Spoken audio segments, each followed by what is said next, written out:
أما بعد. عن أبي هريرة رضي الله تعالى عنه قال قال رسول الله صلى الله عليه وسلم إن الله تعالى طيب لا يقبل إلا طيبا وإن الله أمر المؤمنين بما أمر به المرسلين فقال تعالى يا أيها الرسل كلوا من الطيبات واعملوا صالحا وقال تعالى يا أيها الذين آمنوا كلوا من طيبات ما رزقناكم ثم ذكر الرجل يطيل السفر أشعث أغبر يمد يديه إلى السماء يا رب يا رب ومطعمه حرام ومشربه حرام وملبسه حرام وغذي بالحرام فأنى يستجاب له رواه مسلم أو كما قال صلى الله عليه وسلم. Alhamdulillah, puji syukur kita panjatkan kehadirat Allah Subhanahu wa Ta'ala atas izin dan nikmatnya jualah kembali pada subuh kali ini kita dapat bermuajahat bersama untuk melanjutkan dari kajian kita masih Al-Hadithul Ashir, hadis yang ke-10, di mana pada kajian yang lalu kita telah sampaikan beberapa poin, di antaranya apa dan bagaimana agar amalan yang kita lakukan itu bernilai atau diterima di sisi Allah, tidak lain dan tidak bukan agar amalan yang kita lakukan bernilai dan diterima di sisi Allah, hendaklah amalan yang kita lakukan itu benar-benar baik. Dan paling utama yang bisa menjadikan amalan kita bernilai di sisi Allah tidak lain dan tidak bukan baik dengan apa yang kita makan, dalam artian halal, dengan apa yang kita masukkan, yang insya Allah bila yang kita masukkan pada tubuh kita adalah perkara yang benar, perkara yang baik lagi halal, maka amalan yang kita lakukan pun akan menjadi baik karenanya. Tapi sebaliknya, bila yang kita makan atau yang kita masukkan ke dalam tubuh kita adalah dari hal-hal yang diharamkan oleh Allah, baik ain ataupun cara mendapatkan barang tersebut, maka yang sedemikian itu kata ulama dapat merusak dan menjadikan amal kita tertolakkan oleh Allah Subhanahu wa Ta'ala, karena Rasul bersabda innallaha tayyibun la yaqbalu illa tayyibah. Allah itu baik, tidak akan menerima satu kebaikan kecuali dengan cara yang baik pula. Bapak dan Ibu kaum muslimin dan muslimat rahimakumullah, kita coba untuk lanjutkan dari apa yang telah kita sampaikan pada kajian yang lalu. Kita lanjut dari apa yang disebutkan dan dijelaskan oleh Rasul di dalam hadis yang telah kita sampaikan, yang kita baca. Maka di dalam hadis menjelaskan di antara asbabu ijabati doa, ada sebab-sebab doa kita itu Allah akan ijabahkan. Jadi kalau doa yang kita mohonkan kepada Allah belum Allah ijabahkan, bukan berarti Allah ingkar dengan janjinya. Kenapa? Karena kata Allah, ud'uni astajib lakum. Mintalah kepadaku, bermohonlah kepadaku, aku akan mengijabahkannya. Lalu kenapa mungkin kita sudah meminta kepada Allah, bermohon kita kepada Allah, tetapi belum juga Allah ijabahkan? Akankah Allah ingkar dengan janjinya? Tentu tidak, karena Allah tidak akan sekali-kali mengingkari janjinya. Lalu kenapa belum juga diijabahkan? Ini yang kita perlu untuk kaji, ini yang kita perlu untuk ketahui. Bisa jadi kata ulama, syarat untuk diijabahkan doa yang kita mohonkan kepada Allah belum benar-benar sempurna. Atau bisa jadi ada perkara yang dapat menjadikan doa yang kita mohonkan kepada Allah itu ditolak oleh Allah Subhanahu wa taala. Jadi ada dua kemungkinan. Pertama, syarat diijabahkan belum kita sempurnakan, belum kita lakukan. Yang kedua, ada perkara yang dapat menjadikan doa kita ditolak karena sesuatu yang ada pada kita. Nah, kedua hal ini mesti harus kita singkirkan. Harus syarat yang pertama harus dipenuhi. Biar supaya proposal kita itu diterima. Ibaratlah kita bermohon, mengajukan proposal. Nanti kemudian proposal dilihat. Oh, ini belum memenuhi syaratnya. Tolong sempurnakan lagi proposalnya. Belum juga diijabahkan permohonan kita karena syaratnya belum terpenuhkan. Atau bisa jadi syarat sudah terpenuhkan, tapi ada perkara yang menjadikan proposal kita itu tidak layak, bahkan memang tidak pantas untuk dikabulkan. Nah, ini juga perlu dikaji dan diteliti hingga kita benar-benar bebas dari dua hal ini. Untuk itu beliau menjelaskan berdasarkan daripada hadis yang telah kita baca, apa saja yang menjadi penyebab doa kita itu Allah ijabahkan. Apa syarat-syaratnya yang harus terpenuhkan oleh kita, pada hakikatnya banyak. Baik mungkin dengan waktunya, mungkin kita perlu perhatikan. Baik mungkin juga dengan tempatnya. Baik ketika dengan kita meminta di saat adabnya dan lain sebagainya. Kalau kita lihat sebuah hadis, ad-du'a mu'allakun bainas sama'i wal arma lam yusalli alayya. Doa itu kata Rasul terkatung-katung antara langit dengan bumi kalau ia tidak dahului dengan bersalawat kepadaku. Ini syarat yang kadang-kadang tidak terpenuhkan oleh kita. Kita langsung doa amin amin ya rabbal alamin Allahumma ighfir. Ini tidak ada adabnya. Adabnya kada terpenuhkan. Adabnya apa? Mestinya puji dulu Allah. Lalu kemudian kita bersalawat kepada Rasulullah. Karena kata Rasul, doa yang kita mohonkan kepada Allah tidak diikut sertakan, tidak didahului dengan kita bersalawat kepada Rasul, itu terkatung-katung bainas sama'i wal ard. Artinya bagaimana akan Allah ijabahkan kalau syarat dalam pengijabahannya belum sempurna untuk kita lakukan. Nah, ini contoh satu. Baik, kita lihat di dalam kitab ini. Yang pertama kata ulama, sebab doa kemungkinan akan besar peluangnya untuk diijabahkan oleh Allah adalah italatus safar. Wa mujarradus safar yaqtadi ijabatad du'a.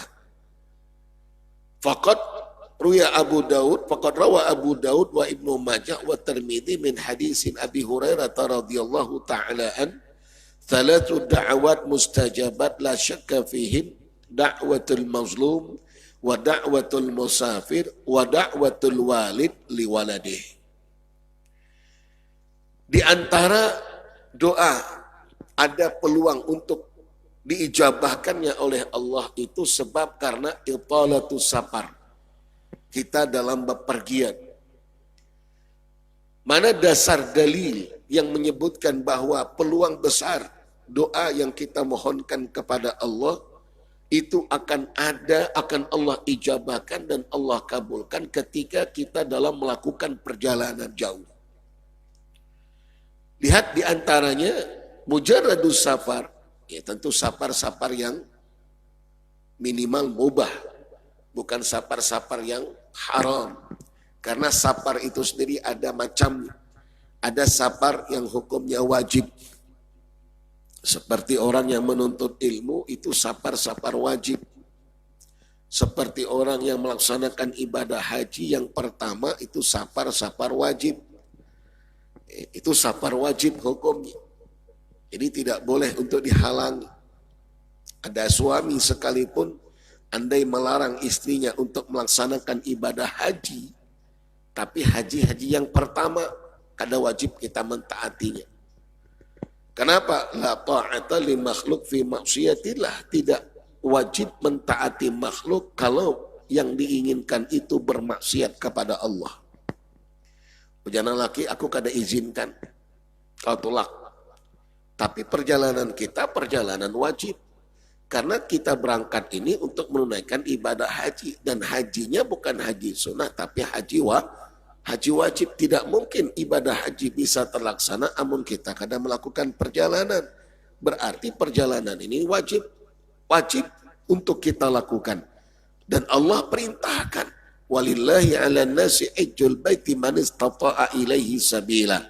Kemampuan finansialnya ada, kemampuan kesehatannya ada, kemampuan keamanan dalam perjalanannya ada, maka hukum atas dirinya wajib melaksanakan ibadah haji.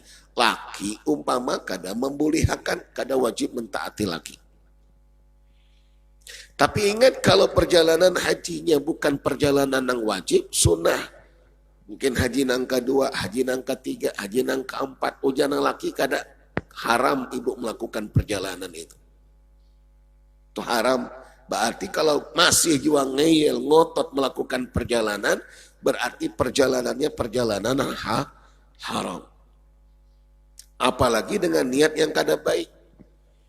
Atau ingin melakukan satu maksiat, lalu melakukan perjalanan, jelas perjalanannya haram. Jadi safar tentu safar yang minimal mubah, bukan yang haram. Ketika kita melakukan perjalanan, maka satu di antara yang menegaskan hadis dan apa yang kita kaji, Rasul bersabda, "Tsalatu da'awat mustajabat la syakka fiha." Ay la syakka fihin. Ada doa, ada 3 doa yang Allah akan ijabahkan. La syakka fihin. La syakka fihin, tidak ada keraguan-raguan. Artinya besar peluang untuk Allah ijabahkan. Apa saja doa itu? Lihat dakwatul mazlum, doa orang yang teraniaya. Itu mustajab itu. Maka hati-hati. Berhati-hatilah kata Rasul engkau daripada doa orang yang dianiaya atau orang yang teraniaya. Itu mustajab. Maka hati-hati. Kalaupun kita majikan punya pembantu, jangan berbuat kezoliman kepada pembantunya. Gajinya kada diunjuk, umpamanya itu zalim. Tidak menepati janji atas apa yang telah dijanjikan, zalim. Namun orang yang dizolimi seperti ini lalu bermohon kepada Allah, Allah ijabahkan. Jadi tidak ada hijab antara Allah dengan doa orang yang terzolimi. Ini yang kita paling takutkan. Dalam kitab Al-Kabair, Syekh Syamsuddin Al-Zahabi, kita pernah temukan satu kisah yang beliau kisahkan di dalam kitab itu. Ada orang kaya raya, sugih, besar rumahnya, istana, banyak pengawalnya, bahkan pembantunya, pekerjanya. Zatal yawm dara haula qasrih. Suatu ketika atau suatu hari dia yang bersangkutan sedang mengitari, berkeliling di sekitar istana megahnya. Fawaqa'an nazar ila kuh. Lalu kemudian ia memandang dan mendapati sebuah gubuk berdiri berdampingan atau berdekatan dari istana yang dia punya. Merasa terganggukan. Ini kuh, ini gubuk mengganggu pemandangan indahnya istana yang dimilikinya. Padahal bukan milik dia. Dan kuh itu pun bukan berdiri di tanahnya. Tapi karena dia berkuasa, punya harta, punya kekuatan, punya kekuasaan, semena-mena. Apa yang ia perintahkan kepada pengawalnya dan kepada pesuruh-pesuruhnya, hancurkan kuh itu. Karena merasa terganggukan. Ini merusak keindahan istananya. Padahal yang punya kuh itu orang lain. Orang tak berdaya, orang miskin. Kebetulan seorang wanita yang kebetulan di saat dihancurkan itu kuh, itu gubuk, beliau tidak berada di rumah. Dihancurkan, diratakan dengan tanah. Falamma raja'at, ketika sang wanita itu pulang, falam tajid kuhan, dan dia tidak mendapatkan gubuknya. Karena gubuknya hancur sudah, rata dengan tanah. Lalu siapa yang melakukannya? Oh, ternyata yang sugih ini tadi, yang punya banyak harta, yang berkuasa, punya banyak ajudannya atau banyak pengawalnya, banyak pekerjanya. Kenapa dihancurkan? Karena merasa terganggukan keindahan, merasa diganggu atau terganggukan dengan keberadaan Kuh ini dapat merusak keindahan istananya. Semana-mana si wanita tidak terima. Pada waktu dan di saat bersamaan ia angkatkan kedua belah telapak tangannya, ia bermohon dan berdoa kepada Allah, seketika Allah ijabah. Terjadi goncangan dahsyat, itu istana hancur pun rata dengan tanah. Lihat dahsyatnya doa orang yang dizolimi. Seketika Allah ijabahkan. Maka ini hati-hati. Jangan semena-mena karena mungkin kita punya power. Jangan semena-mena karena kita punya harta. Lalu kita bertindak semena-mana kepada pekerja kita. Suruh ini, suruh itu. Sampai-sampai tidak ada istirahat untuk dirinya. Jangan. Ini termasuk zalim. Haknya tidak kita berikan. Tapi kita kuras tenaganya. Ini termasuk satu perkara yang tidak dibenarkan. Ittaqu da'watal mazlum. Takutlah kata Rasul engkau dari doa orang yang dizolimi. Karena apa? Mustajab. Satu. Dan yang kedua, da'watul musafir. Doa orang yang dalam bepergian. Nah ini tadi. Jadi bepergian itu satu di antara syarat atau penyebab yang bisa menjadikan doa kita Allah ijabahkan. Daripada italatus safar atau musafir, kita orangnya, orang yang melakukan perjalanan itu sebut dengan musafir. Dakwatul musafir, doa orang yang dalam melakukan perjalanan, itu satu di antara 3 doa yang tidak diragukan akan diijabahkannya oleh Allah. Tapi dalam hadis disebutkan zakar rajul yutilus safar, sedang melakukan perjalanan jauh, as wa aghbar, kusut rambutnya, berdebu tubuhnya, namanya musafir. Musafir kayak kita lah ke Pekanbaru, tuh kusut rambut, kadang-kadang mata betahi mata, gigi mungkin atau mulut berbau. Kenapa? Ya namanya perjalanan. Yamuddu yadahi ila sama, mengangkat kedua belah tangannya ke atas lalu bermohon kepada Allah. Tapi ternyata mat'amuhu haram, wa syarabuhu haram, wa malbasuhu haram, wa ghudhiya bil haram fa anna yustajabulah.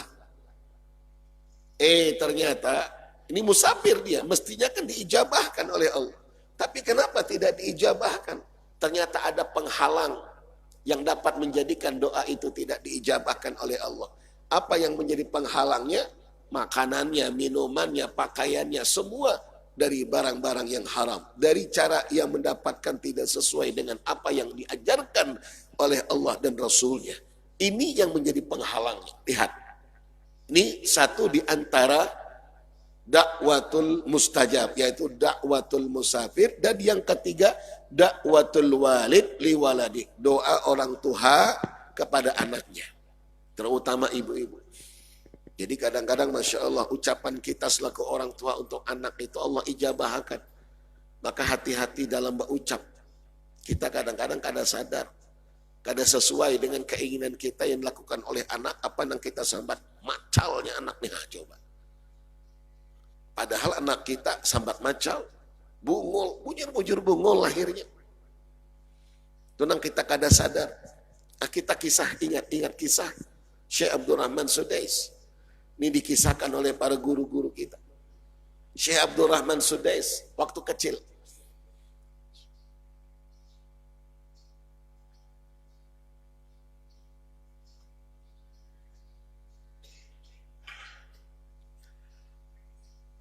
Syekh Abdurrahman Sudais di waktu kecil Biasalah anak kecil banyak tingkahnya. Suatu ketika sang ibu kedatangan tamu, akan kedatangan tamu. Orang Arab kalau sudah kedatangan tamu, apalagi tamu itu yang diistimewakan, itu hidangannya luar biasa yang akan disiapkan. Ikramud duyufnya luar biasa. Dan itu min alamatil iman, tanda daripada imannya seorang. Lihat bagaimana dia memuliakan tamunya, apalagi tamu yang jauh.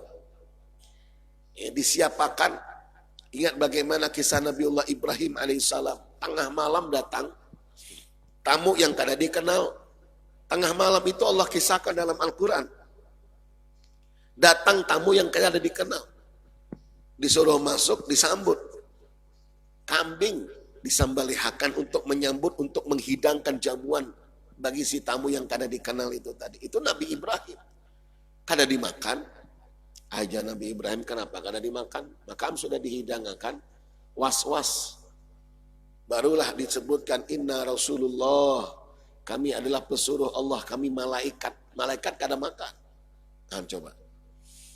Jadi kalau dalam hal ini kita boleh katakan saat ketika kita memuliakan tamu amrun masyru', bahkan suatu perintah di mana Rasul sallallahu alaihi wasallam bersabda man kana yu'minu billahi wal yawmil akhir falyukrim dhaifah.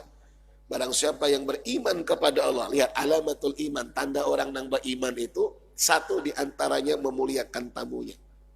Datang tamu, muliakan. Kayak apa dalam bentuk memuliakannya? Paling kada ujar ulama al-isra bi ihbaril at'imah, menyegerakan dalam menyuguhkan hidangan apa yang kita mampu untuk menyuguhkannya.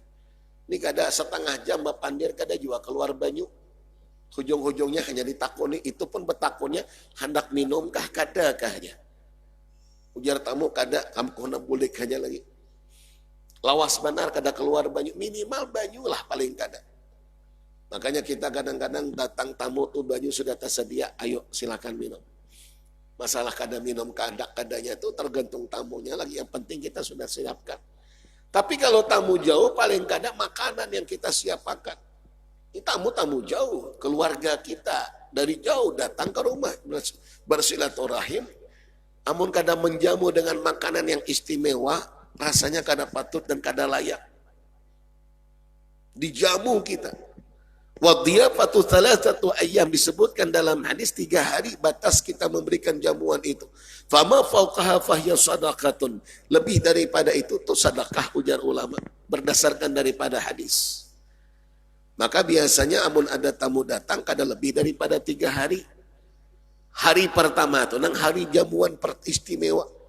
Maka ketika tamu ini datang, akan datang disiapakan oleh umanya daripada atau ibu daripada Syekh Abdurrahman Sudas kecil. Disiapakan. Ditata sedemikian rupa, kambing lah macam-macam.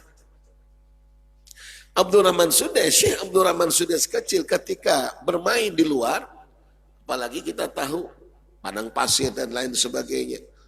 Masuk ke dalam melihat tataan rapi sedemikian rupa, yang melihat yang namanya kekanakan, melihat makanan dikacaunya. Namun kayak kita lah, sudah tadi tata rapi, anak-anak kita kacaunya. Entah itu dimakannya, dicuil-cuilnya dan lain sebagainya. Kurang lebih seperti itulah namanya kekanakan. Dikacau, lalu apa yang dilakukan, apa yang diungkapkan oleh sang ibu melihat apa yang dikerjakan oleh Syekh Abdurrahman Sudes. Ini bahasa kita, mungkin macalnya, nah, kan gitu. Tapi beliau kadang katakan apa? Beliau tidak mengatakan, tidak mengumpat anaknya, tidak mencaci maki anaknya. Apa yang beliau katakan? Atas perbuatan Syekh Abdurrahman Sudes ini tadi, saking mangkalnya, tapi ucapan-ucapan yang baik, biar tidak mengulangi perbuatan untuk kedua kalinya, diucapkan oleh sang ibu apa? Mudahan kena kau jadi imam Masjidil Haram. Lihat terwujud dan tercapai apa yang diucapkan oleh sang ibu. Ganal Abdurrahman Sudes jadi imam Masjidil Haram. Amun sudah jadi imam, kadang mungkin macal. Ah, begitu. Ujar sang ibu, kaina sekalian kau jadi imam Masjidil Haram aja. Jadi imam masjid, jadi ulama, jadi orang soleh. Karena orang soleh kadang mungkin macal. Makanya diubah kata-katanya.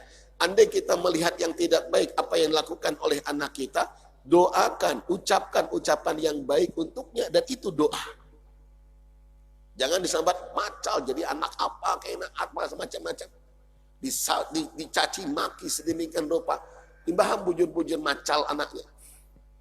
Tapi amun kita sampaikan, kita ucapkan, biar supaya tidak melakukan perbuatan yang sama di kemudian hari, biar jadi anak soleh, biar supaya jadi orang dermawan, biar jadi ulama besar. Ini doa. Karena ucapan orang tua kepada anaknya itu satu di antara doa yang besar kemungkinan peluang untuk diijabahkannya oleh Allah Subhanahu wa taala. Nah, ini pembelajaran. Ini pembelajaran yang sangat berharga. Karena kesuksesan kesuksesan kita bukan hanya sebab karena usaha kita, tapi mungkin karena doa orang tua kita. Orang tua kita mendoakan. Kalaupun kadang mendoakan secara langsung, tapi mengaminahkan doa orang yang berdoa untuk anak-anaknya. Amin, amin itu sama.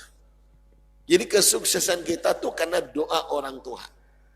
Nah, termasuklah diantaranya doa yang tidak ditolak oleh Allah itu doa orang tua untuk anaknya. Maka sering-seringlah mendoakan anak dengan ucapan-ucapan yang baik.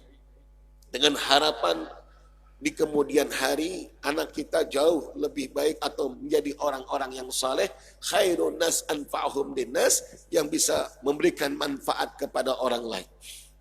Ini hal yang patut untuk kita renungkan. Baik, ini yang pertama.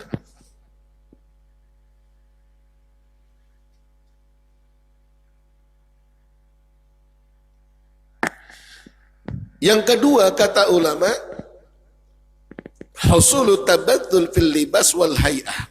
Qala sallallahu alaihi wasallam fi hadisin masyhur, ruba ash'as akbar zi tamrain madfu' bil adwab.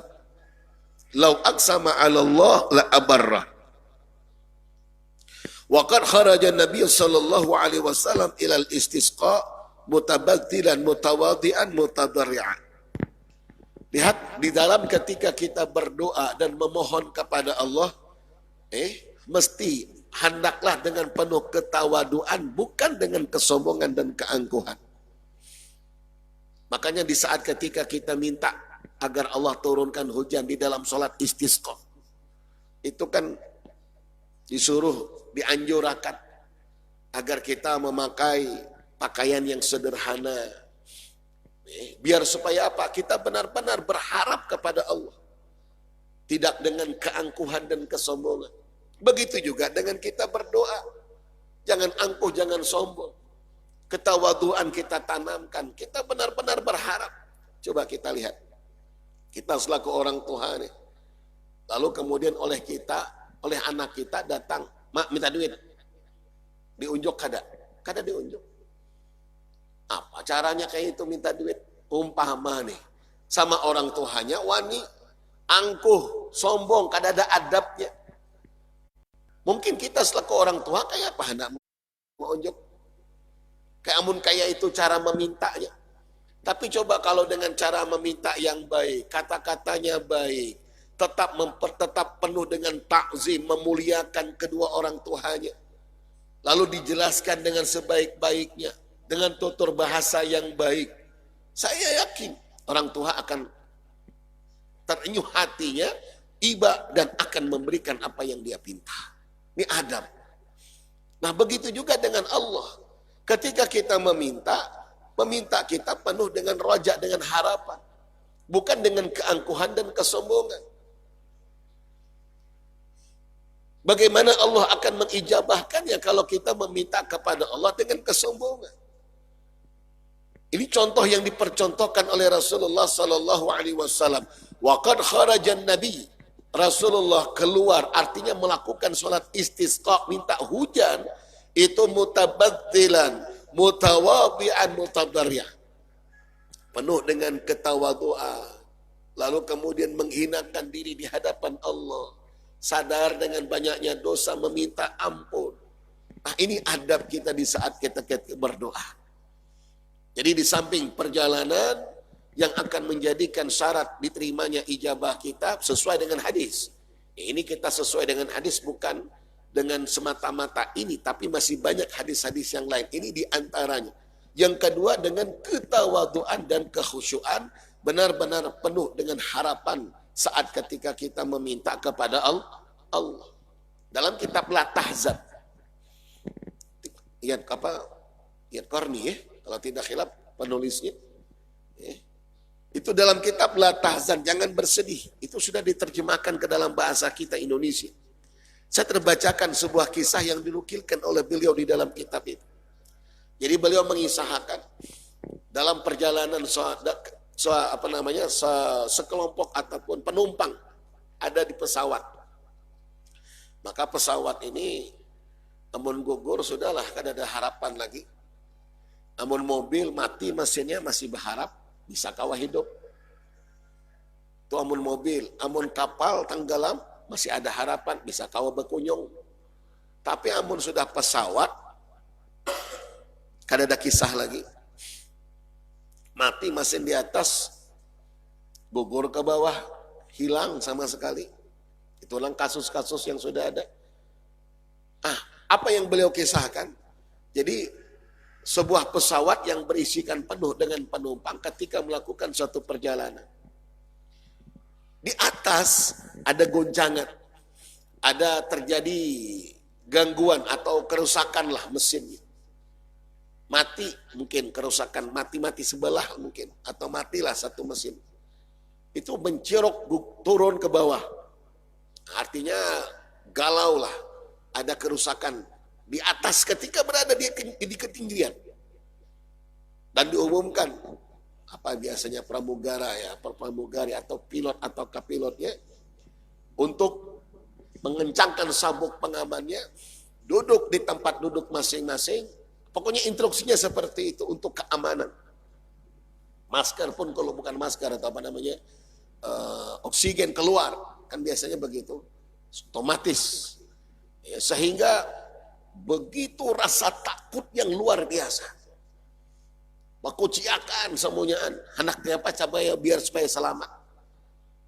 Tiba-tiba ada nama yang mengatakan, amun bakuciak aja kada akan selamat, amun sudah kayak ini kondisinya. Lalu diingatkan tidak ada yang bisa memberikan keselamatan, yang bisa menolong kecuali hanya satu Allah. Saat di mana keadaan yang sedemikian itu, lalu masing-masing berdoa. Coba lihat. Namun kira-kira dalam kondisi yang kayak itu berdoa, memohon, bermain-main kada. Kada lagi bermain-main. Itu serius meminta. Benar-benar berharap kepada Allah. Berdoa, masing-masing berdoa. Penumpang itu kadang berdoa sambil menangis, sambil berharap yang luar biasa. Kadang-kadang bermain-main. Ya Allah, selamatkan kami lah ya Allah. Kadang-kadang. Apalagi sambil bergaya. Namun kita tiap hari sambil bergaya, kadang-kadang sambil berdoa, bercuil-cuilan. Ya kalau berdoa bercuil. Kawan khusyuk berdoa diganggunya. Kita masih bergaya waktu meminta. Ini adab. Tapi ketika dalam kondisi yang luar biasa itu, tidak ada yang bisa menyelamatkan kecuali Allah. Rojaknya hanya kepada Allah. Kada ada yang lain lagi. Itu serius minta sambil menangis. Keseriusan yang luar biasa. Seketika Allah ijabahkan, mesin itu hidup kembali. Mesin hidup kembali, naik. Kada sempat gugur ke bawah, naik pulang pesawatnya. Alhamdulillah, selamat semuanyaan penumpang. Itu sebab kenapa? Karena bermohon kepada Allah dengan penuh kekhusyuan, keyakinan, dan keseriusan. Hanya satu harapannya Allah. Maka kata Rasul, Ud'ullah wa antum muqinuna bil ijabah. Mintalah kepada Allah, yakin kalau Allah akan ijabahkan. Ada keseriusan. Bukan main-main. Nah kita ketika berdoa, kadang malas. Telapak tangan kita kadang-kadang kita andak di paha. Malas. Adabnya itu dah. Sementara dalam hadis yang afdal itu kata ulama, seperti layaknya kita mengemis. Pengemis itu meminta nih bersandarkan di dada sejajar. Dalam hadis disebutkan sejajar dengan dada itu afdal. Adab di saat ketika kita berdoa dan memohon kepada Allah. Jadi bukan seperti ini. Ini kalau dalam salat istisqa. Kalau dalam salat istisqa, iya diangkat tinggi-tinggi.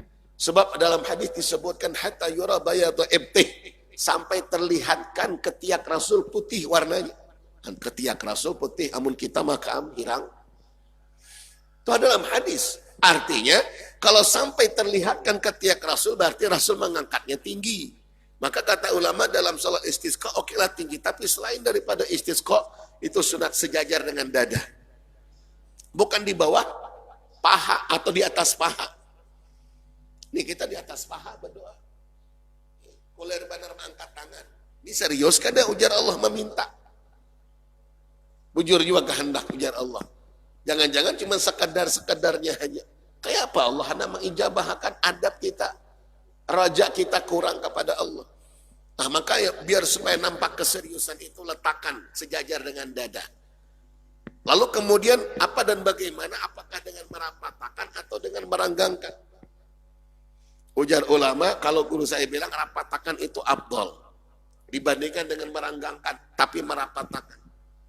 Merapatakan itu afdal kata beliau. Dan itu sejajar dengan dada dengan cara kita merapatakan telapak tangan kita dengan membukanya, jangan menutup tapi dibuka. Itu yang afdalnya. Itu seperti yang disebutkan dalam hadis, Rasulullah meminta seperti layaknya sebagai seorang pengemis. Dan dibuka telapak tangannya, ditampung. Kalau kita boleh katakan, ibarat air, kalau dengan kedua telapak disatukan, itu lebih banyak dapatnya. Dibandingkan dengan dipencarkan. Walaupun kada salah, tapi amun cari nang abdolnya seperti ini. Nih, nampak nampak ketawaduannya. Kita merendahkan diri dan menghinakan di hadapan Allah. Amun kayak ini masih biasa, amun kayak ini makam ya Allah. Kita nampak berkeluh kesah, nampak berharap. Itu kayak model pengemis berharap. Iba kita langsung kita beri. Begitulah adab dalam kita bermohon dan meminta kepada Allah Subhanahu wa taala. Ini yang kedua. Yang ketiga, muddal yadaini ila sama, angkat kedua telapak tangan kita. Jadi bukan hanya di atas paha, apalagi kada sama sekali.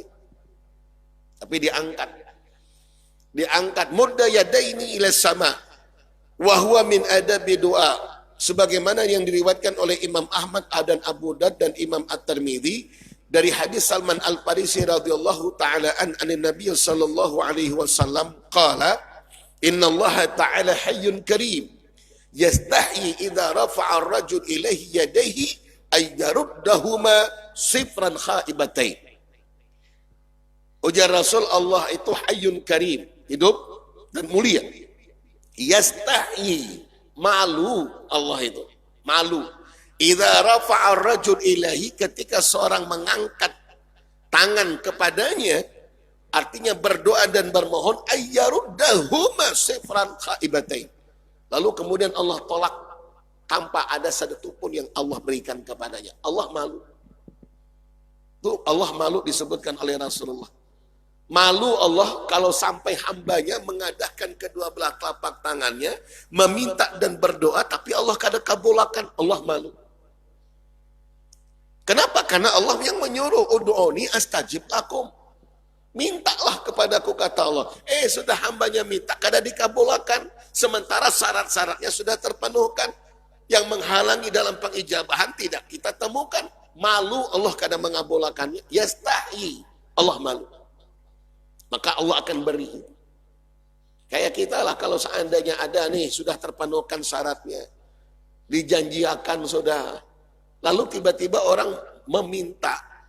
Datang ke kita sesuai dengan prosedur yang ada. Lalu kada dikabulkan. Mana kita mandak muha. Malu kita. Namun ketika kita kada mengabulkan, maka dikabulkan. Prosedurnya sesuai. Syarat-syaratnya terpenuhkan. Kita sudah menjanjikan. Kada dipenuhi, berarti kita ingkar. Dan Allah tidak ingkar dengan janjinya. Karena itu sifat mustahil bagi Allah. Innallaha la yukhliful mi'ad. Maka ujar ulama dalam kitab berdoa, angkat telapak tangan itu. Sejajar dengan itu yang afdolnya. Jangan terlalu tinggi. Di doa setiap 5 waktu, umpamanya tinggi-tinggi badan. Kasihan kawan kiri kanan. Jangan kawan nang apa bau nih. Sekalinya dan sebelah kita mangkat terlalu tinggi. Basah nang di sini nah. Ternyata kada sudah dibersihkan. Maka sebujurnya kalau dalam hadis disebutkan la tazid min arba'ina yawma, kata ulama. Kan ada disebutkan hadis sahih diriwayatkan oleh Imam Bukhari dan Imam Muslim. Allahumma shalli ala Muhammad. Al-fitratu khamsun, ay khamsun min al-fitrah. Al-ikhtan wal-istihdad wa nabtul ibti wa taqlimul asfar wa qassu syarib. Satu di antara 5, nabtul ibti, mencabut bulu ketiak, bersihkan. Itu yang dianjurkan, satu di antara 5. Dan ujar ulama, la tazid min arba'ina yawma, kadar lebih daripada 40 hari. Kalau bisa sebelum 40 hari bersihkan sudah. Ini sampai 4 bulan kada dibersih-bersihkan. Kayak apa yang di kiri kanannya? Pantas kok tadi berbau, ternyata ampun kawan ini nah basah. Maka dosa ditinggi-tinggi angkat, sekedarnya aja. Cukup sejajar dengan dada. Amun istisqa oke lah, disebutkan dalam hadis. Baik, ini poin yang ketiga yang kita perlu untuk ketahui. Yang kita perlu untuk ketahui, dan itu menjadi satu di antara penyebab atau dari sekian banyak penyebab atau syarat diijabahkannya doa. Adapun yang lain insya Allah di waktu kesempatan, di lain waktu insya Allah kita lanjutkan. Wallahu ta'ala alam. Al-Fatihah. Bismillahirrahmanirrahim. Alhamdulillahirabbil alamin arrahmanir rahim maliki yaumiddin. Iyyaka na'budu wa iyyaka nasta'in ihdinas siratal mustaqim siratal ladzina an'amta 'alaihim ghairil maghdubi 'alaihim waladdallin. Amin amin ya rabbal alamin. Bismillahirrahmanirrahim. Alhamdulillahirabbil alamin wassalatu wassalamu ala asyrafil anbiya'i wal mursalin wa ala alihi washabihi ajma'in. Allahumma ighfir lana ma akhtana wa ma ta'ammadna wa ma asrarna wa ma a'lanna wa ma anta 'alamu bihi minna. Antal muqaddim wa antal muakhir. La ilaha illa anta subhanaka Allahumma wa bihamdik nashhadu an la ilaha illa anta nastaghfiruka wa natubu ilaik. Wa sallallahu ala sayyidina Muhammadin nabiyil ummi wa ala alihi wa sahbihi wa sallam. Walhamdulillahi rabbil alamin. Wassalamualaikum warahmatullahi wabarakatuh.